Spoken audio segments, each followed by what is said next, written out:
She was a witch, and she was going to put a spell on me.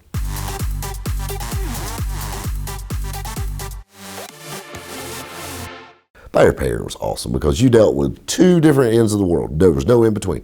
Either they were the best or the worst.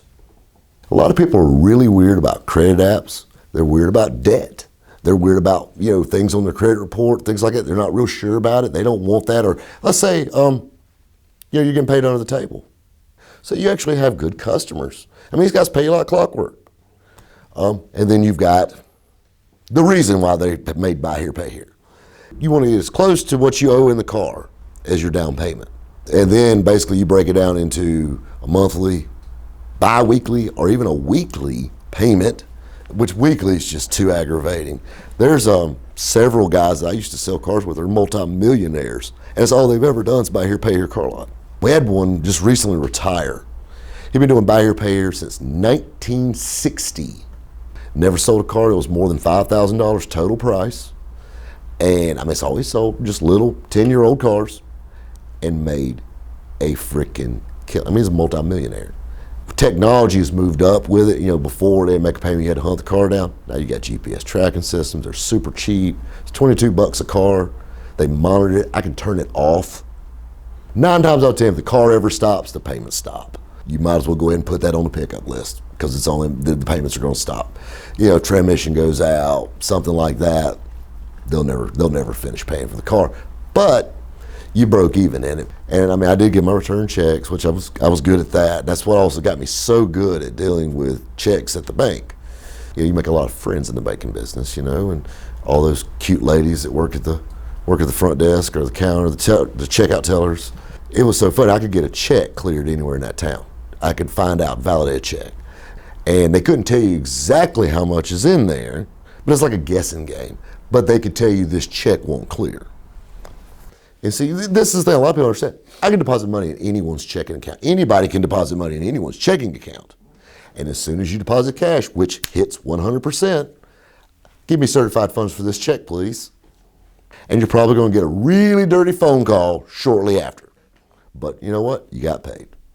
I've had people write me checks. That guy wrote me a bad check for $3,500, and what he did was he just kept his balance below $3,500, so he knew the check wasn't clear. He was still operating out of his checking account. He just kept his balance below $3,500, so he knew my check wasn't clear. I came into the bank. It was written on a Greer State Bank, small bank, 4 branches. Walked in, head teller. I used to date her. I walked in. I said, "Listen, this check's no good." She said, "I can't tell you how much is in this account." And I said, "I understand that." She said, "But this check will not clear." I said, "Is it closed?" She said, "Depends on what you call close." She said, "You probably could swing it." I said, "Really?" And then it was like 300, 500. She's like, "It just would probably there." I said, "Pause slip, please." $500. I put 5 $100 bills on the counter. You know what? I had to spend a little money to get your money, but I got paid. We had a guy steal a truck off the yard one time too, steal a truck off the lot, and we had people coming up saying, "You give me $100, I'll tell you took it." I said, "Well, just call the police right now and let the police talk to you about it." But you have those types of people. That's Pickens County people. It's just, you got money in Pickens County and you got the lowest of the low. The lot was open. We didn't have a fence around it. You won't be able to walk around and look at the cars. So we had all the cars parked, all nice. We had a ditch in the front, so you really couldn't drive through the front necessarily. You had to come out the side, no matter one way in, one way out. So we had a Lincoln Town Car we would always put right at the end. But there was a gravel lot next door. They decided they were going to start cutting donuts. This thing is pelted down one side. It looks like it has hail damage on one side of the car. Destroyed that car. Cracked glass, just murdered it. We had a guy take a car on a test drive, robbed a gas station and brought it back. Drove it, test drove it.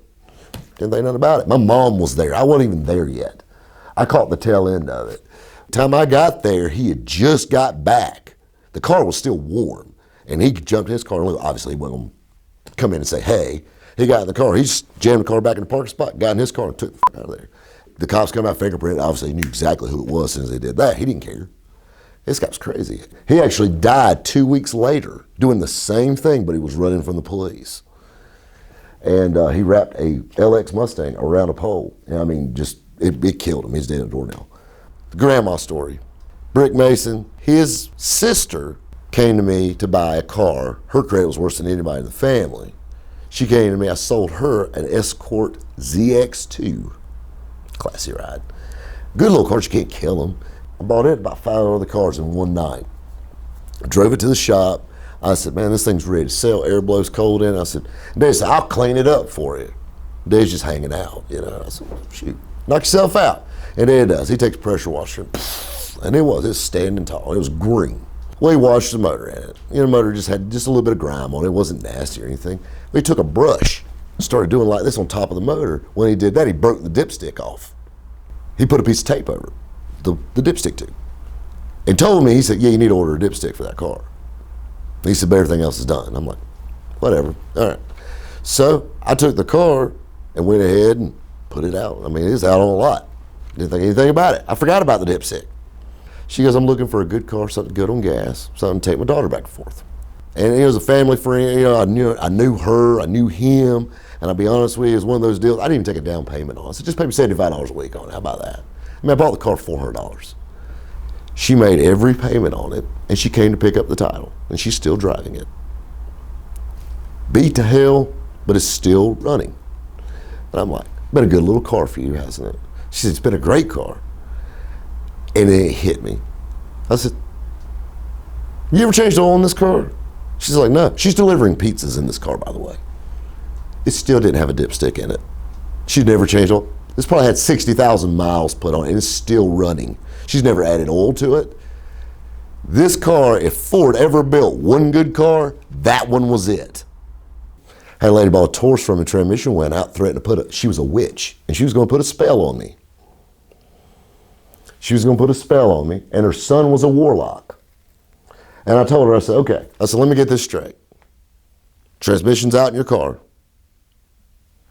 You're a witch. Your son's a warlock. Not even 100% sure what that is. And you're going to put a spell on me. Yeah. I said, all right. So you have magical powers. And she said, yeah. I said, you do. I said, why don't you just like wave your wand over that damn Taurus and fix it? Or why the hell you even need a car? Don't you fly around on a broomstick? Click. I had to repossess that one too.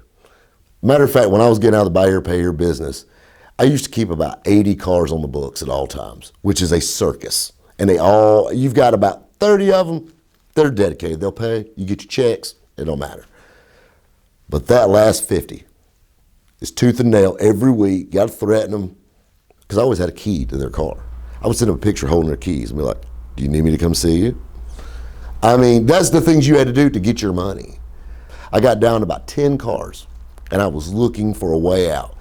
I think one had 8 payments left on it. I mean, like, I was 2 months from being all the way out. I called every one of my customers, and I said, I tell you what, is your address, everything current still? He said, yeah. Guess what? I just gave you a car. You can have the rest of it. I'm done. It's not even worth $75 a week anymore. Just take it. I had a few of them, I never even mailed the titles back on, like they were delinquent. They just quit paying.